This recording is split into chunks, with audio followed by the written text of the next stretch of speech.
ప్రజాపాలనలో దగ్గర దగ్గర వచ్చి 8 నెలలు అయితా ఉన్నది గదా! సో, ఎట్లా జూస్తా ఉన్నారు? ఇంత ఘోరమైన దాడి జరిగింది గదా! ఒక పోలీస్ స్టేషన్ ఒక ఎస్ఐ గారు పిలిపిచ్చి మరి లాకప్‌లేసి కొట్టిండంటే దీనికి ఏ విధంగా ఖండిస్తున్నారన్న? అన్న నేను నా పేరు గుగ్లోత్ భీమానాయక్. నేను లంబాడి హక్కుల పోరాట సంఘం రాష్ట్ర ప్రెసిడెంటు.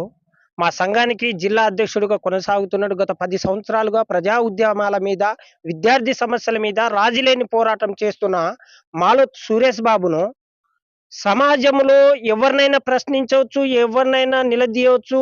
కోర్టులో చెప్తున్నాయి సోషల్ మీడియా, సుప్రీం కోర్టు చెప్పింది, హైకోర్టు చెప్పింది సోషల్ మీడియాలో కేసు కాదని. కానీ 8 నెలలు గాలే అశోషన్ రెడ్డి గారిని గెలిపించింది ఈ ప్రాంత గిరిజనులు, ఈ ప్రాంత దళితులు, ఈ ప్రాంత పేదలు. కరుడు గట్టిన దయాకర్ రావు గారినే ఓడించిరంటే అది మామూలు విషయం కాదు. అందులో కీలక పాత్ర పోషించడం మా సురేష్ బాబు గారు. కాంగ్రెస్ పార్టీ గెలుపు కోసం ఆహర్నిశలు కృషి చేశారు. కానీ ఈ విజేందర్ రెడ్డి అనే